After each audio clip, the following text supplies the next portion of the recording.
Welcome to the kingdom. And we got the Kansas City Chiefs today. We're going to be slicing our swords through this roster, dissecting everything. What do they need to do? Shake, shake, shake, shake. Anyway, I hope you guys are having a cool day. And let's get right into this Kansas City Chiefs roster breakdown, going the strengths and the weaknesses, a little free agency breakdown. Oh, the cap situation. What do they need to do? We'll talk about some signings and things like that, and a 7-round mock draft. I'm sure what you're all here for. Let's start with the offense and the offensive line. Let me get the hat ready to go, because this is gonna get real tight on real quick, because this offensive line and mainly the tackle room is a serious issue. It's one that we have to address this offseason.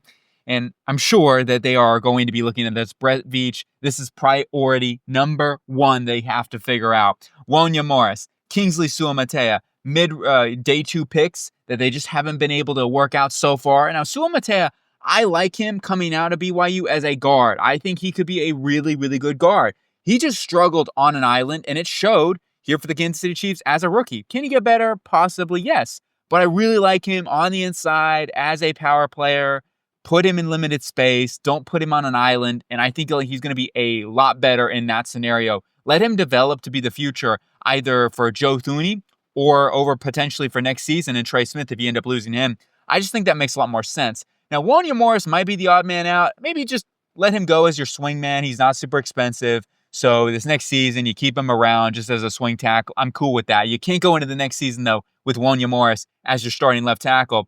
And then there's even question marks. Is Jawaan Taylor a guy that you want to go into next season as your starting right tackle? Which personally, I'm okay with that. Jawaan Taylor, I do think it's a little bit of a sore thumb. He's not a terrible tackle in the NFL. He's got his problems, right? Under the full starts get called out on him quite a bit, but overall, he is a solid tackle, and he is under contract, a lot of guaranteed money. He's somebody that I would like to pay more along the range of like $8 to $12 million, not 20 plus. Like, that's really where we're at with Jawaan Taylor and his contract. So this really will be a big season for him, because after this year, the guarantees are really off at that point. So I would not restructure his contract, mainly because you want to see how he plays this season, and then going into next season, you can make those decisions on whether or not you want to keep him or not. Overall, you look at the rest of this depth, you got DJ Humphries, and Humphries is a guy that I would try to keep around, because Humphries, coming off a knee injury, it's always tricky that next season. And typically it takes a full year to get back healthy, ready to go. He's already stated his claim that, I want to be here. I want to be the starting left tackle next season. I'm going to compete for the job. I like that, man. Let's bring him back if possible, as long as he's not super expensive, which I don't see him being very, very expensive. A lot of teams are going to be looking at uncertainty of that with that knee injury still. So I don't think he'd be super expensive to bring back. Now, they still need to add help here, no matter what, because I talk about, even if DJ Humphries ends up being the starting left tackle next season, you're still going to have to look at the right tackle position of the future. While Jawaan Taylor is still under contract, next season could be, or this next possible season could be possibly his last year. So looking at that whole scenario and what they may look at the grand scheme of things, they're going to need a tackle no matter what. And I don't feel like Suamatea is going to be their long-term tackle. I think he's going to be more of the guard, and that's the way that I'm approaching this. But overall, this is the number one need on the roster, is finding the left tackle to protect Patrick Mahomes. This offense really struggled when they could not protect Patrick Mahomes. So in terms of what do you look for in free agency, the draft, my view on this is, yes, they could look somebody in free agency. Will it be expensive? Absolutely, it's going to be expensive.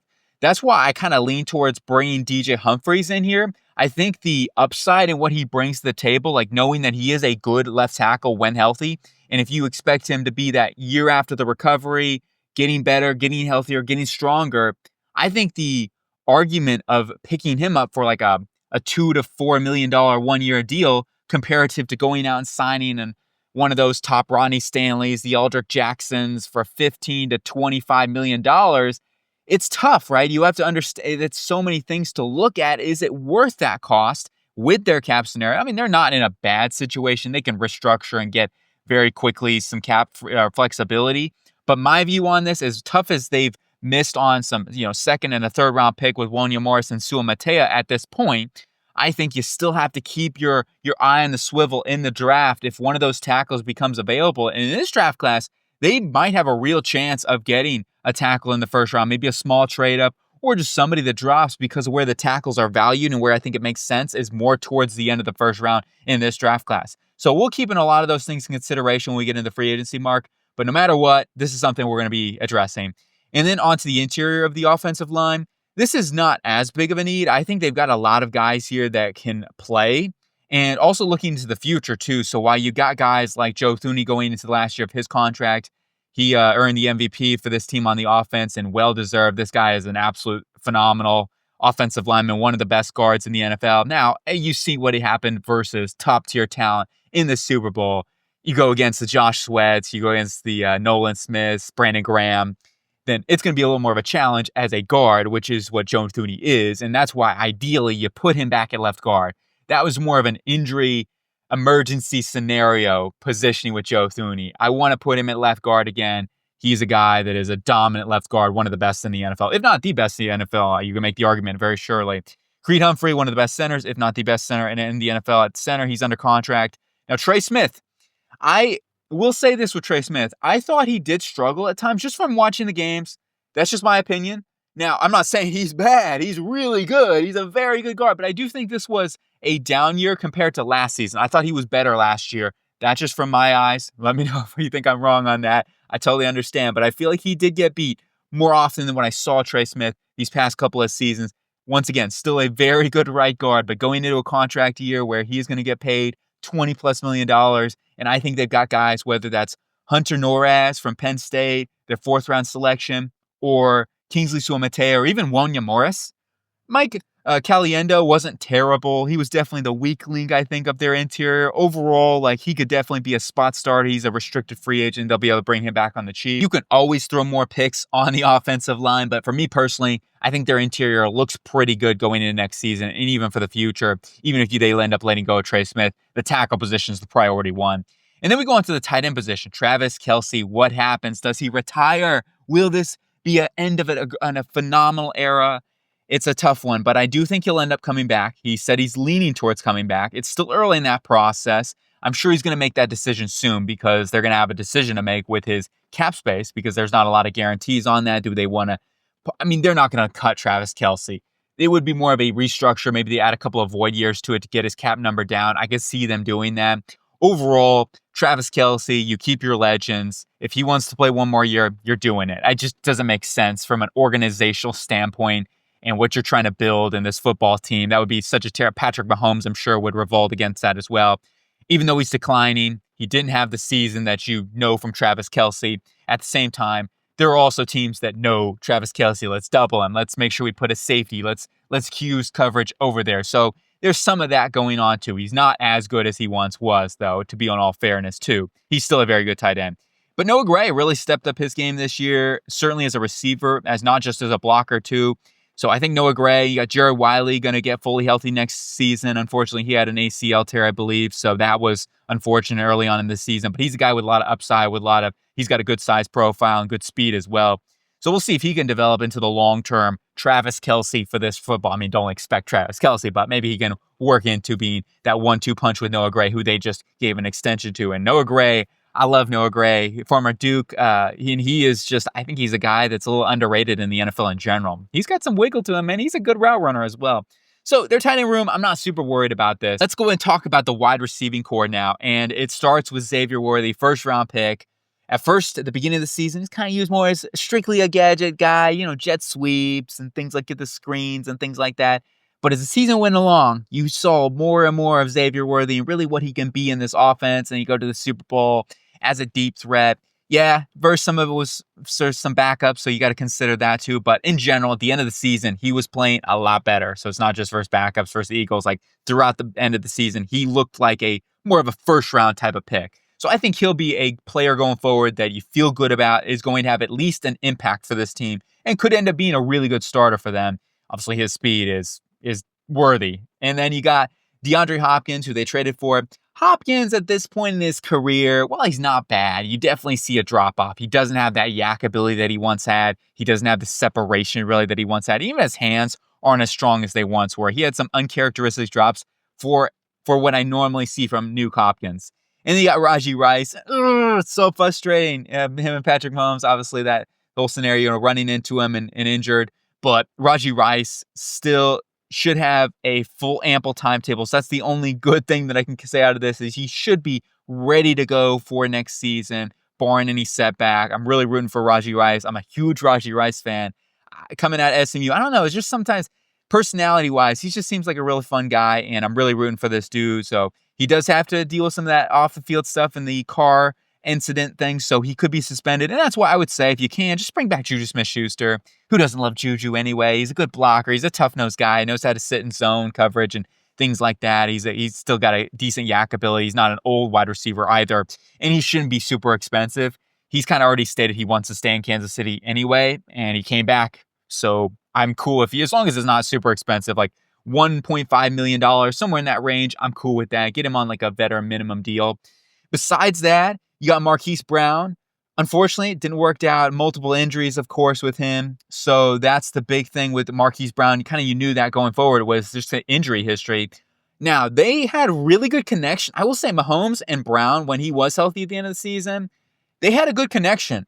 And I think there's something to build upon with Marquise Brown, and he fits exactly what Andy Reid wants, right? It's like Andy Reid wants guys who can be tough after the catch, can make plays, but also be good deep threats with crossers and things like that in the vertical style of this offense. Marquise Brown's perfect. So as long as they can work out a fair deal, I'm okay with them bringing him back on a one-year deal because he's a talented wide receiver. It's just the injuries with Marquise Brown. That's the only question. If not, he would be getting like $18 million probably on the open market if it weren't for the injury history.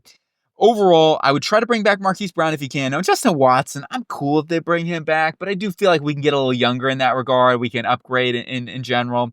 Not a bad deep threat or anything like that. Good rotational player. So if they wanted to keep him back, I'm fine. But in general, I do think they can upgrade there. Sky Moore, I think, could be a cap casualty.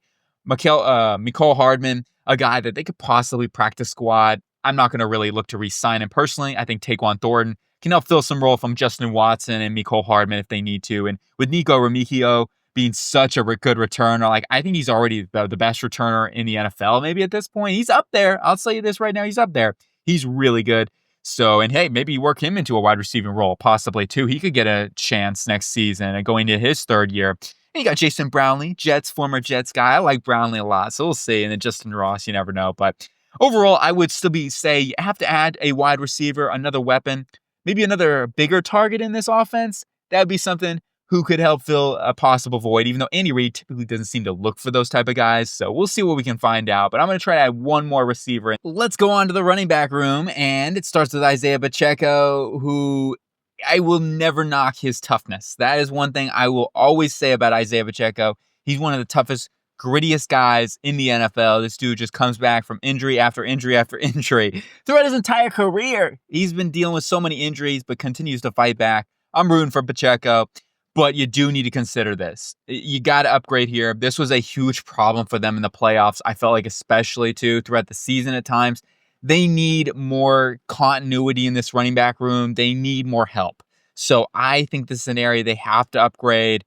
I would try to bring back Kareem Hunt if you can. I don't think he'd be super expensive. He was a nice short yardage back. He still has some toughness there, especially on short yardage situations that I talked about in those 3 to 5 yard chunk runs he's able to get. He's a tough-nosed runner. You got Samaje Perine, a good receiving back and a good third down back. I can see them bringing him back on the cheap. Like both of those guys, it wouldn't shock me if maybe they have to pick one of the two. That would be my guess. And then find a younger player in the draft. Like that's my recommendation. You go into next season with Pacheco and Kareem Hunt or Samaje Perine. So one of those guys and then a draft pick. So that's my real view on this. A third, fourth round draft pick in this draft, I think makes a lot of sense from a value standpoint. And I'd love to find somebody who can be a good receiving back for this team as well. And that way, if they're struggling at the receiver position or whatever, if the offensive line's struggling early on, why don't you just check it down, right? I know Mahomes has not always been checked down guy. He makes plays, but maybe Mahomes, he can get better at that. And that's something he can do more often if it's in the game plan, is you can have more schemes around the running back. And that way, if you're set on a really good running back who's very good as a receiving back, then you can shake that linebacker and have those one-on-one matchups. And that takes a little bit more pressure away from possibly a Travis Kelce or somebody else in the receiver, Xavier Worthy, etc., having those more threats in the offense. And that's where I'm looking at here, is adding somebody else in the receiving game. Then we go on to the quarterback position. We don't need to talk about this whole ton. Patrick Mahomes, franchise quarterback. The only thing we're going to have to look at is restructuring his contract and then finding a backup. Carson Wentz, I think he'll get paid a little bit more than what Andy Reid's already kind of forecasted and said. So he expects him to go somewhere and compete for a starting position, and I respect that. You got Chris Oladokun. I think they'll add somebody in free agency on the cheap. Not a huge need, though. Let's go on to the defense side of the ball, and the defense starts with the edge rushers. Who can get pressure on the quarterback? Well, they struggled. They did. They weren't consistent enough, in my opinion. And Steve Spagnuolo is one of the best defensive minds in all of football. He's right there with Vic Fangio. I think the top two defensive minds are going at each other. Unfortunately, Fangio got the best of you guys, but that's the way it goes. You look at this defense and this core, Spagnuolo is one of the best at blitzing and building those, stunts and gains and different, formations of guys coming from where, who knows where, right? It's like, middle of nowhere sort of thing, but really good at that. They need to get better, though, with those one-on-one matchups, more consistent. Karlaftis had a very nice season. I consistently saw him week in, week out, making plays. Dana was a little inconsistent for me this season. Still a good football player. He is under contract. They really can't get out of his deal. I mean, they could and save a little bit post June 1st, but not worth doing, in my opinion. Still a good football player. Felix Anudike-Uzomah, he played better as the season went on. So I will say that. Like, I saw him a lot more at the end of the season, making more plays. So maybe he's turning a little bit of a corner here, and you could see more elevation from him. Then you got Charles Omenihu. When healthy, he's actually a good football player, and you saw that at the end of the season. Like, this guy can go on a streak. He can go on a tear. He's a good pass rusher that also has versatility to play inside out. So Omenihu is a guy I would like to bring back, and I don't think he'd be super expensive either. So if you could bring him back for $5 million or under, I'm cool with that. Anything over that, then I'd go ahead and go cheaper. You got Malik Herring, who's a restricted. They can bring him back on the cheap. Josh Uche, unfortunately, that trade just did not work out. So I think they move on. They cut ties. You lose a 6th-round pick in 2026. It is what it is. BJ Thomas, wishing the best for him. Going into cardiac arrest, man, that's always scary stuff. It really is. So hopefully he gets fully healthy and gets back on that football field, or just in general, in life and things like that. It's more important. But BJ Thompson, guy with a lot of upside too. So my edge position, it's one that I would ideally like to add to this room, absolutely, but you're also banking on some development and hope that you can get a little bit better in that regard too. You got some young talent, maybe you can continue to progress in. Leading that, though, into the interior of the defensive line, and this is more of my priority, is going after some more interior players, mainly because they're so thin, and they're going to re-sign some guys, or they'll sign somebody, etc. Tershawn Wharton is a guy that's definitely stepped up this season, and he was really good pass rusher for them, and he also held down in the run relative, considering, he's not the biggest guy. I thought he did a pretty dang good job for the most part. You got Chris Jones next to you, who's still one of the best interior, if not the best interior player in football right now. Very, very good, and it's like you got a lot of guys in here, too, that are able to step up, like Mike Pennell. He's a little bit of a guy that's just a scrappy-nosed dude you put in there. He just stops the run. He's an immovable force. I would like to bring him back. Just continue to bring back Mike Pennell if you can. Even if it's on a 1-year deal, he shouldn't be super expensive. Maybe give him a little bit of a raise than what he got, like 1.2 this season or something like that. Maybe get him up to like $1.5 to $2 million range. He deserves it. And then you got Derek Nottie. He had a rough season. I didn't see a whole ton of him this year, so I think they end up moving on from him. We'll see. I know that they was kind of a homegrown guy. They drafted and they've been developing, and he's been there now for quite some time. But maybe it's time to get a little younger, get a little cheaper as well. Not saying he's super expensive. In general, though, I do think that's something they could look at. Marlon Tuipulotu, we'll see if he ends up being back or not. And you got some other guys like Fabian Lovett. I actually kind of liked him coming out of Florida State. Maybe he could be a guy that it develops. And then it's Siaka Ika. I wasn't a huge fan of him coming out of Baylor. Obviously, he got drafted by the Cleveland Browns. They got him basically on the practice squad, sort of things like that. My view on this, though, this is an early need. This is going to be something we look at in the draft and in free agency. They need depth, and they also need an immediate starter next to Chris Jones if they lose to Tershawn Wharton, who mainly if they lose him, it's just because of the cap. I would like to bring him back. I'm cool with that, but he could be a little more expensive. He's earned a contract. And then we go on to the linebacking position, and you got Nick Bolton. What a name for a linebacker, a Bolton. He's like, you know what I mean? Like bolting and nails. He just is like he's a jackhammer in there. I love Nick Bolton. I mean, he was good too down the stretch, like really good. So he's going to earn a contract. He's going to get paid $15+ million. Wouldn't shock me if it was a little bit more than that too. And the Chiefs, historically, it just seems like Brett Veach, not really inclined to pay some of these back-end players. And I understand that. They got to be tight with their money and pick and choose where they want to play. He is kind of the heart of their defense, so it is going to be a tough loss if they end up losing him. But we'll see what they can do. I do think he'll end up getting some contract elsewhere. There's just going to be so many bidders. So I wish him the best if he does end up leaving. You got Drew Tranquil, who's more of their coverage linebacker. He's not somebody that you take on blocks with, but as a coverage player, I like him. We'll say this. If they lose Nick Bolton, the depth here with Leo Chanel gives me a little bit more flexibility here. Chanel he's one of the best straight up linebackers that can stack and shed blocks. Like, this guy is literally a defensive lineman in many regards. You line him up in the B gap, you don't need to worry. If they're in their eagle front, whatever, sorry, I didn't mean to say that. I know it's still sore fronts, but if they're in like their 5-man fronts, he can hold the point of attack. This guy is strong as nails. He gets off blockers. You don't need to worry about him as a run defender. It's in space. As a coverage player, he's not that guy, right? So you're going to need to add somebody into this room, whether it's free agency, the draft. You got Cam Jones, Jack Conklin, who I like because a lot as a special teams guy. But they're going to need to add more help if they lose Nick Bolton for sure. They're going to need to get somebody in there. It can be a little bit more, less of a liability in space. Leo Chanel is a good early down guy. He's one of the better early down players in the NFL, I would say. However, as I talk about, I would like to get, he does have some limitations. So he's more of a role player, and that's why my grade isn't as high, just because I do think he's more of a role guy, which is fine. He's excellent at his role. But in terms of all around, I do think Nick Bolton is the best all around linebacker that they have on this roster. Tranquil, good coverage guy. Chanel, best run defender on this linebacking core. We go on to the cornerback room, and the secondary starts with Trent McDuffie. Now, you go into the Super Bowl matchup and you say, well, does he have struggle versus those bigger A.J. Brown physical guys? Yeah, and you kind of know that with Trent McDuffie. He's still one of the best coverage guys in the NFL. Jalen Watson's really their best outside physical cover man, I feel like, on this roster in terms of going against those big wide receivers. I think Watson's an underrated guy. I've been watching some film on him lately and even just watching the games this season. He's a really good football player, and you cannot understand the value when he was off the field, when he got injured earlier on in the season. This was a different secondary. So having him back healthy next year is going to be critical for this secondary.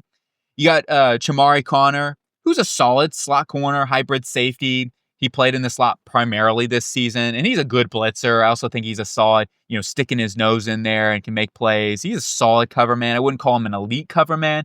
They could upgrade a little bit in that regard, in my opinion. But in general, not bad. He's under contract. He's getting better too, and he's a young player, so he's developing. You got Joshua Williams and Najee Johnson as their main backup guys. Najee Johnson had his struggles coming in there for Jalen Watson. Joshua Williams, I thought, was a little bit better, but ultimately they need to find a little bit more help here. They need to find a little bit more depth in case of injuries, and then also thinking about the future if they don't want to pay Jalen Watson going into a contract year. So that's something they have to consider as well. This to me is a mid-round type of draft pick. Let's finish up the roster breakdown portion with the safety room, and it starts with Brian Cook in the back end, who's solid. I don't think he's an elite safety, but he's typically a short tackler. Doesn't have elite speed or any range or anything like that, but he's a solid player. He's under contract for one more season. So that's why I'm saying you might want to invest here in the safety room. Their safety room is a little thin in general. And with Justin Reed being a free agent, and Reed had phenomenal end of the season. I thought he was one of their best players in that playoff run too. And in the Super Bowl, actually, he was one of the guys I was watching. And him and Nick Bolton, I thought, were the highlights of that defense in that game. But Reed was very, very good this season. And luckily, though, with him being a free agent, which I would say that even though he's going to get paid somewhere, you got Jaden Hicks, who they trade up in front of the Jets and got. And I was like, oh, man, let's go, Jaden Hicks. This guy, I think he could have actually played as a full-time starter for them had they needed him to. I think he's that good already, but certainly I feel very, very good about Jaden Hicks and Brian Cook going into next season, your starters. I'm not super worried about that. Sure, there'll be some growing pains. I'm sure there will be, but in general, I think they're in a really good spot with Hicks and Cook as their starters. They need some depth, though, especially if you lose Justin Reed, which I imagine contract, they're going to have to make some sort of cap decision here, and that makes a lot of sense with Hicks and his development already and being a potential star. Let's go on to the free agency strategy now, and we're going to start off with the team cuts. I'm going to go ahead and move on from Sky Moore. I just think at this point we could save a little bit of money here. And unfortunately, it just hasn't quite worked out. So gets us to just under $5 million. Now we need to get into the restructure period. I'm only going to restructure 2 guys. Of course, I could totally see them restructuring a couple of guys like Joe Thuney, Travis Kelce, etc. But at the same time, I mean, because they got all their cap in like 6 or 7 guys on this roster. Overall, Patrick Mahomes, we're going to go ahead and restructure $30 million. Some of that is of his salary and some of that of his roster bonus. That will be spread out over 5 years. I'm not going to spread it out over the entire contract. I didn't want to save a little bit for the future too. And last year, they just spread it out over like 4 or 5 years, something like that. So I think we'll do the same in this regard. Save us $24 million for 2025's cap. And then Chris Jones, we're going to also restructure him. $16 million spread out over 4 years, $12 million save for this year cap. And that gets us up to just under $41 million to spend. And we start off with the unrestricted free agents for the Kansas City Chiefs. On offense, I'm going to re-sign Kareem Hunt. I made that decision over Samaje Perine. Maybe they bring back both guys. I wouldn't imagine either would be super expensive. With that all, I want to make sure we bring back at least one. And I'm going to do that with Kareem Hunt. It's a good comeback story. Even though Samaje Perine, also a good football player, I just want to, say, we'll find somebody in the draft and we'll go from there. Juju Smith-Schuster, bring him back here. Shouldn't be super expensive. And if Rashee Rice does get hit with a suspension, I think Smith-Schuster fits right in there and helps them out in that role. Then we go ahead and re-sign Marquise Hollywood Brown on a 1-year, $9 million deal. Go and give him a 1-year contract. Another prove-it scenario for him. I think it's a win-win scenario. The chemistry that he showed with Mahomes makes so much sense to bring him back 1 more year. I know it's risky, right? $9 million, it's a lot of money. But at the same time, if it hits, you're getting a guy that is more worth like $18 million rather than 9. The upside, the risk, what do you do? But I'm going to bring back Marquise Brown with some optimism here and belief that it's going to work out. And then we did let go of Hardman and Hopkins. Maybe Hardman's a practice squad guy they can bring back if he wants to stay. I know he likes Kansas City. Same thing with Jody Fortson, another guy that they've really worked in, and he's been a hard-nosed guy dealing with injuries. He could come back on the practice squad. Wouldn't shock me either. But for right now, we'll go ahead and see what we can do and beyond. And then DJ Humphries, I'm going to bring him back 1 year, $3 million, at least competing for the left tackle position. We won't be done, trust me. But anyway, Trey Smith, I'm letting him go, just too expensive. And I do feel like we've got some guys that can step into that role. Not saying they're going to be as good as Trey Smith, but I do think we'll be able to find some help on that interior of the offensive line. And then on the defense side of the ball, you got Josh Uche we're letting go. Unfortunately, that just didn't work out. Charles Omeni, who I do want to bring back 1 year, $5 million. Absolutely think that's fair. He's a guy that if he can get fully healthy, he's not an old player. He's in the prime of his career. And when he is out there, he's a really good football player and makes his impact known. Tershawn Wharton, I let him go. PFS projecting him like $8.5 million. It's just a little bit too much in what I could afford on the cap. So that's why I let him go. Now they can get the cap hit so low that first year. So if they want him back, they can bring him back. I'm just trying to budget in, finances this way and do it, where it is. So I bring back Mike Pennell, though, some good depth on the interior, and we'll definitely look in the draft. I want to get a little younger on the defensive interior. And then I'm also going to let go of Nick Bolton. Very tough decision as well. We'll see what they decide to do. He's just going to get so many offers, I imagine, from multiple teams. And I'm sure the Broncos are going to be high bidders. I heard the Bengals are in prime contention for him as well. Also letting go Justin Reed, wishing him the best. Very good safety. We'll bring back our long snapper, James Westchester, very solid, and he can continue to be the long snapper on a $1.4 million contract, or 1.377, somewhere in that ballpark. And then on to our restricted and our exclusive restricted signings. I'm going to bring all these guys in for a competing spot. Not all these guys are going to actually make the 53 roster when it's all said and done, and that's why I only account $4 million. I think that's even generous. It may only be like $2 million that'll actually count at the end of the day, because some of these guys are going to be replaced by draft picks. These guys are going to be roster guys that go into training camp, they'll battle, they'll compete, and, go from there. But yeah, we'll just bring them back and go from there. Okay, I know it's not going to be a super splashy free agent signing period, but we got to address certain areas, and we're going to start off with Jaron Reed, interior defense alignment from the Seattle Seahawks. He's been really solid throughout his entire career. He is a very effective pass rusher. He's not a liability as a run defender either. You put him next to Chris Jones, I think it'd be a really, really nice 1-2 punch on that defensive interior. We brought back Mike Pennell as that early down run defender. We'll go into the draft. Maybe we can find a Tershawn Wharton somewhere on day 2 with one of those second round, third round picks. They've got some picks there that we can address this scenario with. And especially in this draft class, where there is some depth and there is some talent in this interior class. That's why I lean towards going at some youth in this draft rather than signing Tershawn Wharton. We'll bring in Jaron Reed on a 1-year, $6 million deal. And then we'll bring in Willie Gay Jr. the back. I know it seemed like they ended on good terms. Like, that's the thing. And Willie Gay would plug right in. He knows Spags. They know each other. So you lose Nick Bolton, but you bring back a familiar face in Willie Gay. And he on passing downs, it can be Gay and Tranquil. And then Chanel and Tranquil on early downs. Like something like that. And you can figure it out, Gay, to rotate and everything like that. And then offensively, I'm bringing in Bailey Zappi just as a solid backup. I thought Carson Wentz was going to get paid probably a little bit more. Zappi comes in here, zaps a little backup action in here, and gives you a solid number 2. And then our effective draft costs, those mathematicians out there working hard to get those out there. I found this on Over the Cap. And this is just basically what effectively the draft is going to cost for them. That's what I do with this. It's not the actual number that it's going to cost straight up, but with the 53-man roster, because some of their draft picks are going to end up replacing some of the players on the roster. They'll end up cutting them, et cetera, or being practice squad guys. So the effective cost is like $2.7 million, and that's what we'll put towards that cap space. And I know you're ready for draft time, but let's highlight the needs after free agency one more time. And offensive tackle. Did I say offensive tackle? Oh, they need an offensive tackle. They're still going to need one, so we'll be looking at that. Now, Humphreys does raise the floor, and especially going into the second year where his knee getting more fully recovered, getting stronger, should give you something there. And then obviously you got Jawan Taylor on the opposite side still on a contract. The big thing here going forward is we're going to still draft a tackle, whether it's for this season or for the future. We need more competition. That'll be a huge point of emphasis. And on the interior, I feel like we should be okay. You got Thuney moving him back over to left guard. Creed Humphrey, of course, at center.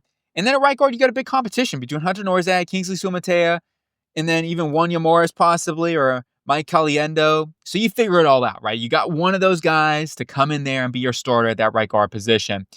Then we look at the wide receiving core. I think that's probably the next biggest need then running back. I think those are your 2 next biggest needs. You can make the argument actually running back might be a bigger need. They really do need more help at running back. Like they didn't even really run the ball in that first. They didn't run the ball in the first quarter of the Super Bowl, and throughout the playoffs, they just did not have a consistency ground game. And Pacheco getting back healthy is going to be important. You got Kareem Hunt we brought back. They need to add another playmaker in here in this room, period. So that is going to be something as high priority in my view. Wide receiver, I also want to add another weapon in here too. So I'm going to add a playmaker in the room, maybe somebody with some more size. I want to try to get somebody else to be a good counter to these guys with Rashee Rice, Hollywood Brown, and Xavier Worthy. And then moving on to the defense side of the ball. And for me, this is an area where we're going to be looking at interior defensive line. I think that's probably my top need, I would say. Finding another passer, their depth is really thin. So we're going to have to bolster that. That's why I'm saying this could be a first, second round, at latest third round need. And we'll be looking to do that in a good interior defensive line class. Edge rushers, still ideally, I'd like to upgrade. But we at least brought back Charles Omenihu, and I do think from what he showed at the end of the season, and knowing Charles Omenihu being a really good football player when healthy, I expect him to be a lot more heavily involved and could even be a starter for them going into next season with George Karlaftis and Mike Dana. Felix Anudike-Uzomah also played better at the end of the season, so maybe the trajectory is going up there. Still don't want to bank on that, but those are your 4 deep rushers. Once again, ideally, you could add another player in there. We'll see what they do. They could also bring in a cheap free agent as well after the draft. I could see them doing that. Cornerback, I'll definitely be adding another player in here. They need more depth, right? Especially if injuries occur. Nazir Johnson, and Joshua Williams don't feel uber confident at the depth at this moment. So I'm going to be adding, and if nothing else for the future, Jalen Watson going into a contract year. And if they're going to pay Trent McDuffie, obviously. So finding a number 2 corner, if they don't pay Jalen Watson, is going to be really important because Watson's a good football player and he's going to get paid as well. Linebacker, I feel pretty good about here with Tranquil, Chanel, and then also Willie Gay back. And Willie Gay should have a seamless transition, so that'll be a rotation of 4. You got Jack Conklin when he gets healthy, Cam Jones, Sean Bradley. Could be a late round pick for them, just depending if they can trade down, get a little more assets there. Safety, just need a little bit of depth. Brian Cook going into last year of his contract. That could be something we look at there. But in terms of Hicks, I feel really confident. Him and Cook should be good starters. Deion Bush is your swing safety. Arrows are pointing up. It's draft time. Let's go. And with the first pick at number 31 overall for the Kansas City Chiefs, I'm going Anthony Belton. And you're probably saying to yourself, fool me once, shame on you. Fool me twice, shame on me. We're drafting another tackle? Well, hear me out, because I know you're boiling. You're turning as red as his jersey right now. I think Anthony Belton is He reminds me a lot of like a JC Latham type. I'm not saying he's as good. I don't think he's as polished with his hand technique as Latham was coming out, or maybe as athletic, but he's pretty nimble, man. He's got, especially watching him at the Senior Bowl, those one-on-one reps, and you go back to his film, like he's got nimble feet. He can hang a tackle. This guy is, a lot of people are going to project him at guard, and I could totally see that. Like you move him inside, and that's fine too. If DJ Humphries work out, put him at right guard. I'd be fine with that. This dude will kick butt on the interior. He is one of the best run blockers, power profile in his hands. He knocks dudes back. Go watch some of his film. Just go watch his highlights. You don't even have to watch his film. You can see this guy, he moves guys off the line of scrimmage. And I think he's going to do that here for the Chiefs. And as a pass protector, he was fantastic. I mean, he can get out in space. He has enough lateral agility. I mean, his feet sometimes get a little heel clicky. I think that, and what I mean by heel clicky, they get close together and they'll touch. So that's not always the most. You can lose your power. If a power rusher hits you at the right time and your feet narrow like that, you can get knocked back off leverage. He's just so powerful, though. And you saw that at the one-on-one reps. He just absorbed everybody coming at him. He is so powerful.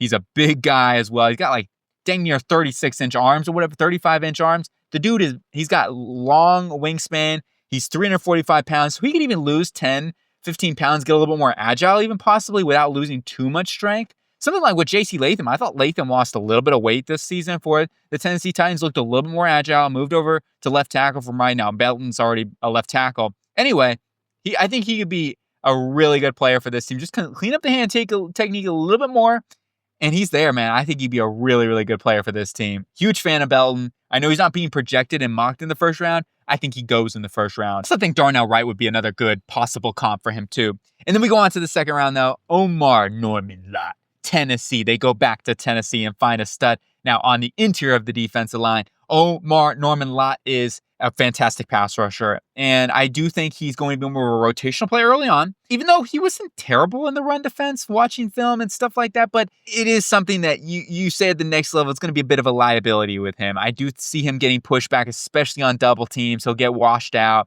He just does not have the strength profile. He needs to add about 10 to 15 more pounds of muscle mass. He's listed at 295. It makes a lot of sense. You look at him on film. He is really good at penetrating and getting in the backfield quick. He's got a very explosive first step, and he is somebody that is going to be a wrecking force as a pass rusher. I mean, he's not a perfect polished prospect. I wouldn't say that he's like got crazy counter moves or anything like that. I think that he can get stopped at times. Like he needs to put together a secondary rush. But man, he is just so athletically gifted. And I do think there is a strength profile despite him not being the biggest guy just yet. So I think he'll be a really, really good situational pass rusher. You got Jaron Reed on that one-year contract who will be your starter. But Norman Lott will be a rotational player with Pennell, who will be more that run defender type next to him. So you're just kind of building that defensive line, getting younger and getting more pass rush on the interior and the defensive line in general. On to our first third-round pick. This was the L'Jarius Sneed trade for the Tennessee Titans. I'm going Savion Williams. And he's listed at 6'5". I believe he's just under 6'4". That was the verified measurements coming out of this past season. Don't quote me on that. I didn't want to list it just yet, but I'm pretty sure he's more along the lines of 6'4". I mean, that's still very tall. And I actually am fine with him being around 6'3", 6'4". Actually, rather maybe be 6'3". But this is a guy that I think if Andy Reid's looking for a little more size on the outside, he still fits the bill vertically. This guy's got he could be that jump ball specialist. Like he can grow into that. He's not there yet. His hands are still inconsistent. You might say, oh, a little Quentin Johnson-esque vibes, but he certainly has immense upside. He has some of the highest upside in this draft class. He's just not really a polished receiver just yet. And that's the big knock on Savion Williams. His route running needs a little bit more crispness to it. But there are flashes like where you'll see him and he'll just snap on a dime and he'll create separation in an instant because he's so athletic and he's got the physical nature in his game and he's yak ability. Oh man. And if Rashee Rice does have a suspension, well, here's another guy that can fill in that role. No problem. And he's worked everywhere. He's worked out of the backfield. He's been a running back for them too. So that's kind of what I envision with this is he can work in a multitude of roles for Andy Reid in this offense, can be a little bit of a running back specialist for Patrick Mahomes on schemed little swing patterns and things like that. So it's just something where, they do a lot of screens and whatnot in this offense. I feel like Savion Williams will be just another guy, adds another weapon to this arsenal that they already have, but also would give you that vertical ability because his untapped potential there is limitless. It really is. And could be somebody that legit causes fear in defenses with his size and speed, athleticism profile. You can put some route technique in there. Oh, yeah, it could be crazy, man. It really could. And I totally understand if you say, let's go edge rusher instead. That was something I was considering, but I said, hey, let's go and make sure we got enough weapons going forward. So I had to make a little bit of a trade-off here. Next pick, I'm going Dorian Strong, the cornerback from Virginia Tech. He is a prototypical Spags guy, in my opinion. The exact type of that Brett Veach seems to look for in drafts. You're smart, maybe not super athletic. Okay, they may not have 4.3 speed, but they have really good intelligence in terms of the game, their ball skills, and overall nuance. Like this guy, 2-man coverage, I thought he was super sticky. Everybody talks about his teammate there and Mansour Delane, pardon me, but I think Strong is a better cornerback, and he is a lot better in press man coverage. Very good on in-breaking routes, can stay hip, and while he's not the most physical guy, he plays physical. He really does. So he's not the biggest guy or anything like that, listed at 179. He definitely has that physical nature, that dog mentality in him. And to talk about Spags, in this defense, they can get away with some of the speed limitations. They want guys who have the ball skills and have the overall intelligence to be able to, recognize plays and patterns and be able to stay hip to hip. And I think Strong can do that. On to the 4th round. Are we finding our Tyrone Tracy? Brashad Smith, SMU running back. This is a guy that I don't think is getting enough love in the media right now. He is got some athleticism, and it's not just athleticism. He's got the start-stop ability that is so impressive. You got to go check out some of his stuff, man. He is it's stopping on a dime. And he's got these little jump cuts, these little juke moves, a spin move that's so dangerous, and his receiving ability. He's a former receiver that converted into a running back. So that's another good thing about him. He's got limited reps and limited mileage as a running back because this was his first full year as a running back, and he really put it up by a storm at SMU. Really impressed with this guy. And Tyrone Tracy went like 166. So with Tracy in the luck that the NFL probably seen, I think that a guy like Brashad Smith's going to go a little bit higher, and that's why I think this is a very fair value for Brashad Smith. Somewhere in that 4th round range. He's got some limitations. He's probably not going to be an every down workhorse with his size at 5'9", 195. That's fine. We got Pacheco. We got Kareem Hunt in here still, especially on short yardage downs. Smith is going to be this utility back, especially early on, and then long haul, he's going to have a key pivotal role for this team. And our final pick of the draft, going Dean Clark, the safety from Fresno State. I've not watched a lot of tape on him. I mean, I've watched some Fresno State games, just don't really have a full scouting report on Dean Clark. He seems like a guy that isn't a super athlete, but does seem to be a pretty smart dude in the back end and can add some more depth in this room. He's got a lot of versatility to play in the slot, play in the box, play up top. He's got 6 years under his belt going back to Kent State. He transferred over to Fresno State a couple years back and been a very, very good football player for them. So a little bit of an older prospect. He could even be a priority restricted or UDFA pickup. Anyway, I mean, this is kind of like it's the end of the draft anyway. So we're just trying to find a little bit of depth at the safety position. So that's going to do it here for the draft and recapping everything up. And look, every draft is different. I know there's so many different ways to go about the draft. My draft's not perfect. And really, there's no draft that is perfect, I feel like. It's so hard. And when the actual draft comes around, things change, free agency, who do they sign, things like that. I built my own strategy. I went into the draft with certain positions I had in mind. I wasn't able to fill every single spot. Like edge rusher, maybe I would have liked to add another player there, ideally. So there are some knocks to this draft. But my general view of this, the top priorities on offense, offensive tackle, right? Let's find that left tackle of the future. Let's find somebody in here. And even if you say that DJ Humphries ends up starting next season, which would be great, then Anthony Belton could play guard for them, or he could play right tackle of the future. Like, I am okay with drafting offensive tackle. And similar to what they did when they were going through offensive line struggles, and then they went out and got Trey Smith, Creed Humphrey, and also traded for Orlando Brown, like that year, right? Like they need to do something similar that maybe don't have to be as drastic because they have drafted and developed some of these interior guys like Hunter Norris and I think he could be a guy. Kingsley Suamate, I like him on the interior, but like they're going to need to invest again. And that's what I'm trying to do here. Getting Anthony Belton in the 1st round. Let's continue to add fire. We got to make sure we're protecting Patrick Mahomes. That has to be number 1 priority.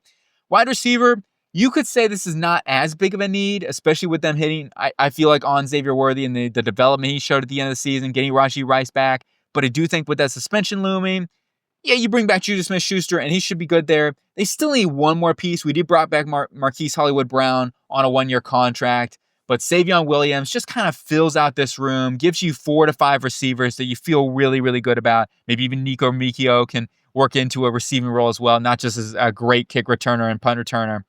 Tight end wise, I didn't add anybody here.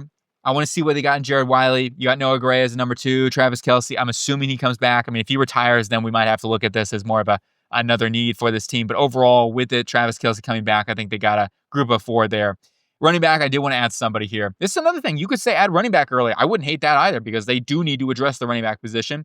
But I also think maybe Savion Williams could be a little hybrid player for them. Brashad Smith definitely gives you some receiving element. As a former receiver, transferred over from Miami and really been a huge player for SMU, and what he showed there as a running back and his receiving ability is so impressive there too. So he's going to be a guy that definitely could fill that Tyrone Tracy type of mold this offseason.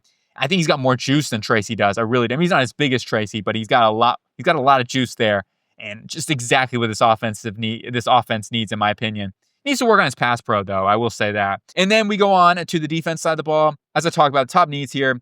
Interior defensive line. We got to improve the interior defensive line. Nothing else for depth purposes. We brought in Jerron Reed. Bring somebody in if you can't bring back Tershawn Wharton, if he's just a little bit too much money. That's why I brought Jerron Reed in here. And I wanted to get a little younger. I wanted to get a little cheaper since we're paying Chris Jones. Let's find somebody next to him on a rookie contract. I do think it makes a lot of sense. Mike Pennell, we can bring back on the cheap. He's a really good early down guy. And then you look at the cornerback room. I wanted to add another guy, add some depth in here. That's absolutely what they need to do. Plus, you need to think about the future with Jalen Watson going into a contract year, Trent McDuffie going into a contract year. Ideally, you're going to pay Trent McDuffie. That's going to be on the table, absolutely. But maybe they have to let go of Jalen Watson. That's definitely a possibility. So Dorian Strong also early on, what they could end up doing if they wanted to, like Connor could play a little safety if they want, and that could kick Trent McDuffie into the slot depending on the matchups and the week that they're going up against. So you could have Strong and Watson on the outside and have McDuffie in the slot, have Connor playing a hybrid role, dimebacker sort of situation. Like you could do a lot of things like that too. But then you got Williams as your, fourth guy competing there with Strong, and Johnson's, still there, still competing. I'm not saying kick him to the curb or anything like that. Still a solid backup, but it helps you out with the depth. And then you got also Christian Roland Wallace we didn't talk about earlier, but he gives you some more depth in the slot. And then finally, linebacker and safety. To talk about this, you look at Leo Chanel, and I think Chanel should fit right in as that early down guy. You got Willie Gay, who can play on coverage downs, third down longs with Drew Tranquil. I think that'd be a good 3, with that familiarity with Willie Gay. And that's why I don't think we had to spend in the draft. Maybe ideally we'd add somebody else in there in the mid to late rounds, but it is what it is. Maybe bring in a cheap free agent as well if they need to. And then safety-wise, we do draft somebody with Dean Clark. And then with Jaden Hicks, I feel really good about him being a starter, so I'm not super worried about that. Edge rusher is my one knock here, of course, myself. Your hope is Felix Anudike-Uzomah takes that next step, and also Charles Omenihu stays healthy, because if Omenihu's healthy, I feel a lot better about this defensive line with Dana and Karlaftis. So that is going to do it here for the Kansas City Chiefs, Arrowhead. What is cool? I hope you guys have a really good day, and let me know what you think. Do you agree or do you disagree? What would you do differently? As I talk about, there's just so many different ways to do this. And anyway, hope you guys have a really good day. My name's Gisling. I'm doing my thing. I hope you do out there as well.